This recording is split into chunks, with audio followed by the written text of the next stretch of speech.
हमारे साथ हैं राज्यसभा के नवनिर्वाचित सदस्य डॉक्टर दिनेश शर्मा जी। सर, स्वागत है आपका संसद टीवी में। ऐतिहासिक दिन है, पुराने से नए की ओर हम जा रहे हैं। पार्लियामेंट बिल्डिंग, पार्लियामेंट परिसर की अगर मैं बात करूं, आज आपने शपथ ली है, कल नए पार्लियामेंट में हम जाएंगे। किस तरह की उम्मीदें, किस तरह का एहसास? देखिए, मुझे अंतर्मन में एक इस बात की ज़्यादा प्रसन्नता है कि मैं अपने पुराने दायित्व से, यानी एमएलसी था मैं, सदस्य विधान परिषद उत्तर प्रदेश में, और मैं नए दायित्व की ओर यानी राज्यसभा की तरफ जा रहा हूँ। और राज्यसभा का जो ये दायित्व है, इसमें भी आज अंतिम दिन है इस बिल्डिंग का, और इस अंतिम दिन में शपथ लेने वाला मैं अकेला व्यक्ति हूँ। जाहिर सी बात है, एक इतिहास के पन्नों में इस बात का उल्लेख होगा। मैं सोचकर मैं आह्लादित हूँ कि मैं यहाँ शपथ लेने वाला अंतिम राज्यसभा में व्यक्ति हूँ इस बिल्डिंग के लिए। और कल मंगलवार को मैं प्रवेश करूँगा। प्रथम दिन एक जिसको मैं कहूँ कि एक राष्ट्र के शिल्पकार आदरणीय मोदी जी की जो परिकल्पना एक नए देश की, नए भारत की है, वो नए संसद भवन में प्रवेश, ये भी अपने आप में एक ऐतिहासिक क्षण मेरे लिए होगा।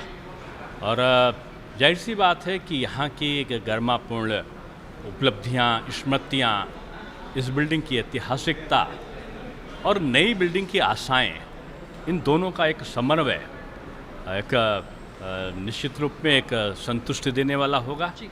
और प्रधानमंत्री ने जिस प्रकार से नव प्रवर्तन के माध्यम से पुरानी चीज़ों को संजोया है, अगर आप देखो बाबा विश्वनाथ का मंदिर हमारे वहाँ पूरा कॉरिडोर बन गया, लेकिन उसकी ऐतिहासिकता से टच नहीं किया गया। नए संसद में पुरानी चीज़ों की, विरासत की चीज़ें भी उपलब्ध हैं, और आगे के भविष्य की संभावनाओं के लिए जितना आधुनिकतम प्रयोग हो सकता है वो भी मौजूद है। ये किसी भी सदस्य के लिए एक गौरव का विषय हो सकता है कि हम ऐतिहासिक चरणों, ऐतिहासिक साक्ष्यों के यहाँ पर गवाह बन रहे हैं। और मैं कह सकता हूँ कि बहुत बड़े बड़े लोग आए हैं इस संसद में। आज आदरणीय मनमोहन सिंह जी दिखाई पड़ रहे थे, तो आदरणीय पीयूष जी का एक गरिमापूर्ण उद्बोधन का प्रारब्ध भी मैंने यहाँ पर देखा है। मैं कह सकता हूँ कि यही देश के लोकतंत्र की खूबसूरती है। बाबा साहब ने जिस प्रकार से लोकसभा भी अलग हो और राज्यसभा भी अलग हो, दो संसद हो, उनका समन्वय हो, राज्यों के अधिकार और केंद्र के अधिकारों का जो निर्धारण है उसके करने वाली एक संवैधानिक संस्था के रूप में लोकसभा और राज्यसभा इस देश की बेहतरी के लिए काम कर सकें, वो आज व्यवस्था, मैं समझता हूँ कि सबसे बड़े लोकतंत्र को बनाने के लिए आज उसकी महती आवश्यकता आज दिखाई पड़ती है। बिल्कुल सर, आपका लंबा राजनीतिक सफ़र रहा है, आप उत्तर प्रदेश में डेप्यूटी चीफ मिनिस्टर भी रहे। राज्यसभा में आपकी किस तरह की प्राथमिकताएं? देखिए, मैं वार्ड का अध्यक्ष से मैंने बीजेपी के काम किया था, और जनसंघ का जो अंतिम मतलब जिसको कहना चाहिए 70वां के दशक में मुझे 11 साल का रहा बच्चे के रूप में। मुझे आज जुलूस में मैं टॉफ़ी लेकर लोग कहते थे, ये अखबार में निकला, क्या भाई क्या जनसंघ जीत गया, वाह भाई वाह। उन नारों को लगाने का सौभाग्य भी मुझे मिला है। बाद में भारतीय जनता पार्टी, यानी बाल्यकाल से मैंने उस प्रारंभिक दौर को बीजेपी के भी देखा और जनसंघ के अंतिम दौर को। और प्रदेश का उपाध्यक्ष यूथ का रहा, 3 बार मैं प्रदेश का अध्यक्ष रहा, प्रभारी रहा, पर्यटन का चेयरमैन, राज्य मंत्री का दर्जा रहा, पर्यटन नीति बनाई, राष्ट्रीय युवा आयोग में राष्ट्रीय युवा नीति बनाने वाली टीम का मैं सदस्य रहा, बनाया उसको, और 11 साल महापौर रहा। 2 बार मैं महापौर डायरेक्ट इलेक्शन में जीत कर आया, और एक वर्ल्ड रिकॉर्ड भी जीत का बना था। और मुझे अमेरिका द्वारा ऑर्गेनाइज़ किया गया था महापौर सम्मेलन इजराइल में, उसमें मोस्ट ऑनरेबल मेयर का खिताब भी इजराइल के द्वारा मुझे दिया गया था। पीस एम्बेसडर का भी मुझे मिला। और उसके साथ साथ राष्ट्रीय उपाध्यक्ष का दायित्व कुशल संगठनकर्ता माननीय अमित शाह जी ऐसे व्यक्तित्व के नेतृत्व में मैं उपाध्यक्ष का काम किया। और बीजेपी के बहुत बड़े कार्यक्रम में जिसको कहते हैं सदस्यता महाअभियान, उसका संयोजक बनने का दायित्व भी मैं प्राप्त कर चुका हूँ, और उसमें भी वर्ल्ड रिकॉर्ड बना था। 8 करोड़ थे चाइना के, 11 करोड़ 57 लाख जो सदस्य बने उस समय उसके भारतीय जनता पार्टी के अमित शाह जी के नेतृत्व में। उस टीम का मैं संयोजक था सदस्यता महाअभियान का, और गुजरात का प्रभारी भी 3 साल से ऊपर मैं संगठन का रहा। कई प्रदेशों में कहीं मुख्यमंत्री चयन के लिए पर्यवेक्षक के रूप में, कहीं प्रदेश अध्यक्ष के चयन के लिए पर्यवेक्षक के रूप में, विधान परिषद में नेता सदन रहा, डिप्टी चीफ मिनिस्टर 5 साल रहा, साइंस टेक्नोलॉजी, आईटी, इलेक्ट्रॉनिक्स, माध्यमिक शिक्षा, उच्च शिक्षा, ऐसे दायित्व भी मुझे योगी जी के नेतृत्व में काम करने का अवसर मिला। संपूर्ण भारत में मैं घूम चुका हूँ, कई देशों में मेरा लेक्चर्स भी हुए, धार्मिक भी मैं बोला हूँ, शैक्षिक भी बोला हूँ, आर्थिक विषयों पर भी मेरे चिंतन कई जगह आए हैं। लखनऊ यूनिवर्सिटी में प्रोफेसर के तौर पर मैं काम करता हूँ। 6 पुस्तकें हैं, मेरे अंडर में 24 लोगों ने पीएचडी करी है और मैं समझता हूँ 3 दर्जन से ऊपर मेरे पेपर पब्लिश्ड हैं। दुनिया के कई देशों में जाने का, कई विश्वविद्यालयों में बोलने का भी सौभाग्य मुझे मिला है। माननीय अटल बिहारी वाजपेयी जी का जो भी चुनाव थे, 5 चुनाव में मैं उनकी चुनाव प्रबंधन समिति में था और आखिरी समय तो मैं बिल्कुल मेरा सौभाग्य था कि बहुत बड़ी व्यवस्थाएं उनके चुनाव संबंधी मेरी थी और पूज्य अटल जी पुत्रवत स्नेह मुझे देते थे।